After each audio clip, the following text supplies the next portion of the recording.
Views today live में आपका स्वागत है। मैं हूं अरुण चिब। केंद्र की भाजपा सरकार को हराने के लिए भारत की विपक्षी पार्टियों ने एक गठबंधन बनाया जिसे इंडिया ब्लॉक का नाम दिया गया।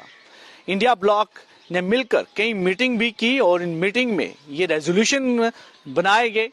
कि भारतीय जनता पार्टी को केंद्र सरकार से उखाड़ने के लिए हर तरह की कोशिश की जाएगी। लेकिन यहाँ पर हालात कुछ अलग ही नजर आ रहे हैं। इस समय इंडिया ब्लॉक जो गठबंधन है अपोजिशन पार्टीज का, उसमें खुद की जो इस समय अंतकला चल रही है, आंतरिक कला चल रही है, इंटरनल बीकरिंग चल रही है, जिस वजह से पार्टियां काफी परेशान हैं। जो दूसरे घटक दल हैं उसमें काफी परेशानी है। इस परेशानी को ओमर अब्दुल्ला यानी नेशनल कॉन्फ्रेंस के वाइस प्रेसिडेंट और जम्मू कश्मीर के पूर्व सीएम ओमर अब्दुल्ला ने भी अपनी कई एड्रेस में जो है जाहिर किया कि वो काफी दुखी हैं कि जिस तरीके से इंडिया ब्लॉक की जो पार्टीज हैं वो आपस में इस समय लड़ रही हैं सीट बंटवारे को लेकर, क्योंकि इस समय देश में 5 राज्यों में चुनाव होने वाले हैं। उसकी लगभग तैयारियां हो रही हैं 5 राज्यों में, और मध्य प्रदेश में जो चुनाव को लेकर समाजवादी पार्टी और कांग्रेस में इस समय काफी खींचातान चल रही है सीट्स को लेकर और काफी आंतरिक कलह चल रही है। जिसको देखते हुए उन्होंने इस पर काफी अफसोस जाहिर किया और उन्होंने कहा कि इस तरह की घटनाएं नहीं होनी चाहिए, क्योंकि अगर इन्हीं चीजों को लेकर असेंबली इलेक्शंस को लेकर अगर आपसी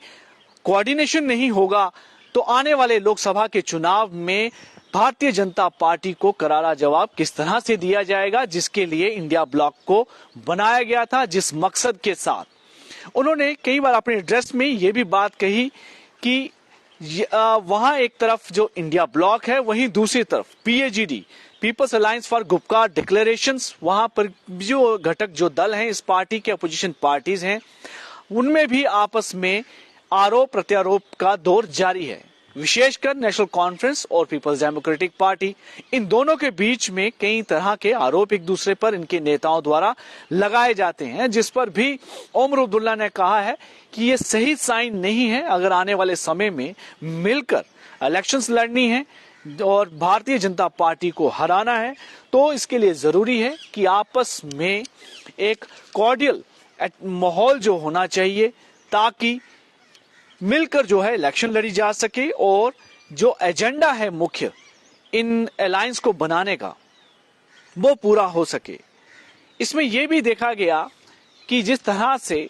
जब उनसे पूछा गया कि पीपल्स डेमोक्रेटिक पार्टी आपके खिलाफ काफी एलिगेशन लगाती हैं, तो उन्होंने कहा है कि वो पिछले 30 साल के एलिगेशन लगा रही हैं, हमारे पिछले 30 साल के हिसाब लगाकर,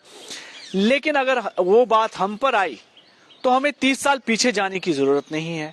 सिर्फ 3-4 साल पीछे ही चले जाएंगे तो हमारे पास बातें कहने के लिए काफी कुछ होगा,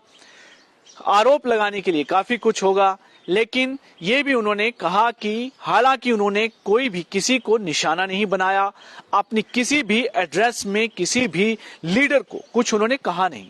लेकिन हाँ ये पहली बार है कि उन्होंने अपने साथ के जो दूसरे लीडर्स हैं उनको कभी मना नहीं किया कि वो दूसरे जो पार्टी के लीडर्स हैं उन पर आरोप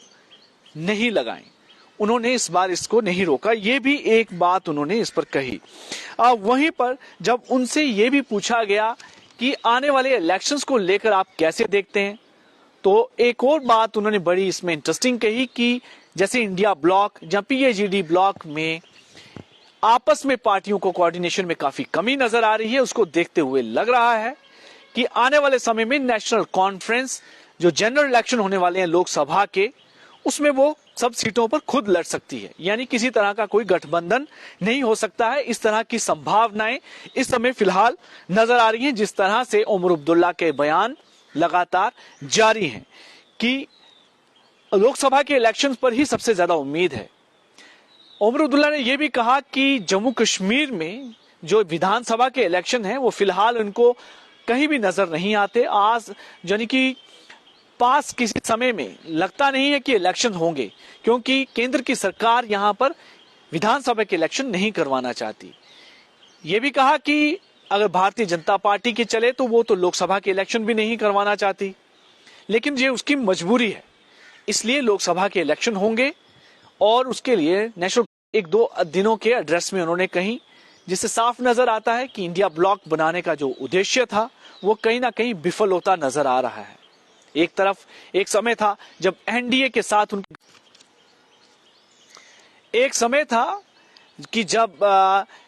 नेशनल एनडीए यानी कि भारतीय जनता पार्टी के जो गठबंधन है एनडीए, उसके घटक दल उन्हें छोड़ के जा रहे थे, तब विपक्षी पार्टियां इनका मजाक उड़ाया करती थी कि इनके आपस में किसी तरह का कोई कोऑर्डिनेशन नहीं है। लेकिन जब उस चीज को देखते हुए एक इंडिया ब्लॉक का गठन किया गया, जिसमें अनगिनत पार्टियां, रीजनल पार्टी, नेशनल पार्टी, जो अपोजिशन पार्टी थी, वो सब मिलकर एक प्लेटफॉर्म पर आई। लेकिन 5 राज्यों में चुनाव को देखते हुए इस समय जैसे आपस में सीट्स को लेकर खींचातान है, उसको लेकर काफी डिसअपॉइंटमेंट जो है नेशनल कॉन्फ्रेंस के वाइस प्रेसिडेंट ने, ओमर अब्दुल्ला ने अपनी एड्रेस में कही कि काफी अफसोस उनको लगता है कि जब मिलकर चलना चाहिए तब ये पार्टियां आपस में ही सीट को लेकर लड़ रही हैं, जबकि ऐसा नहीं होना चाहिए और एक माहौल को यहाँ पर बेहतर बनाना चाहिए। अब इंडिया ब्लॉक भी उसी राह पे चल रहा है जिस राह पे कुछ देर पहले इन्होंने एनडीए को टारगेट किया था कि उनके जो साथी थे उनको छोड़ के जा रहे हैं। लेकिन अब अपोजिशन पार्टीज के साथ भी कुछ इसी तरह का हालात नजर आ रहे हैं कि आने वाले समय में लगता है कि इनके साथ जो पार्टियां हैं वो इनको छोड़ सकती हैं। फिलहाल ओमर अब्दुल्ला ने यह भी कहा कि जब ये 5 राज्यों के इलेक्शंस कंप्लीट हो जाएंगे और इनके रिजल्ट आ जाएंगे, उसके बाद इंडिया ब्लॉक दोबारा मिलेगा। ये गठबंधन मिलकर आपस में बातचीत करेंगे और एक नया जो है इस पर कोशिश करेंगे कि वो एक नई राह निकालें, ताकि आने वाले जो लोकसभा के इलेक्शन हो उसमें किसी तरह की कोई समस्या ना हो और भारतीय जनता पार्टी के खिलाफ, केंद्र सरकार के खिलाफ एक बेहतर टक्कर दे सकें।